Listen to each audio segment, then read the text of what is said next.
To celebrate Super Mario 3D World plus Bowser's Fury release on Nintendo Switch on Friday, I decided to count down my top 13 best Super Mario 3D World levels. Now, this is my opinion, and this is based on how creative the levels are, their music, how they flow, and overall just how fun they are. For number 13, we have Footlight Lane. Footlight Lane's a pretty creative level because it references Space Junk Galaxy from Super Mario Galaxy, where platforms appear when you walk near them.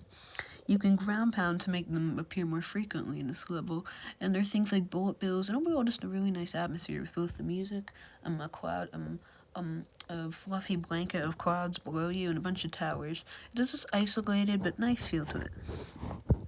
Number 12 is Super Blockland. This is a pretty cool Super Mario 3D Land reference. They took a song from that game called, I think it was Jazzy Overworld, and they made a remix of it to make it sound even better than it once was. There are a bunch of huge different brick blocks and question blocks around, and there are things like charging chucks and bombs and tanuki suits, and overall pretty cool level. I love that music. Number 11 is Shadow Play Alley.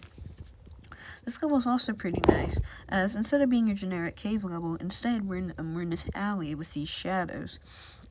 And they appear in the back of the wall, and you can also see shadows, not just for your players, but for different coins, collectibles like green stars, enemies, and a bunch of different things. And this is also home of the potted piranha plant that I like to call Chompy. And this is also one of the first levels to have a green star, where you need to rescue Captain Toad. Those are always fun to get. Number 10, we have Bullet Bill Base. It's a pretty open level with a bunch of different areas to climb in. The sky is a nice sunset, and I love the savannah music. There are a bunch of these bullet bills, and you can climb the walls with these cat suits. And it's a pretty open level, and I like how there's a bit of exploration in this one. For number 9, we have Clear Pipe Cruise. Now, Clear Pipe Cruise wants you to go through all the different clear pipes in a level, and although you can make it even more fun if you're highly skilled at the game at avoiding them all. It can be pretty tricky, especially near the end with the key coins. Even with the clear pipes, this is still a great level, and there's actually a few shortcuts you can take, which is always fun.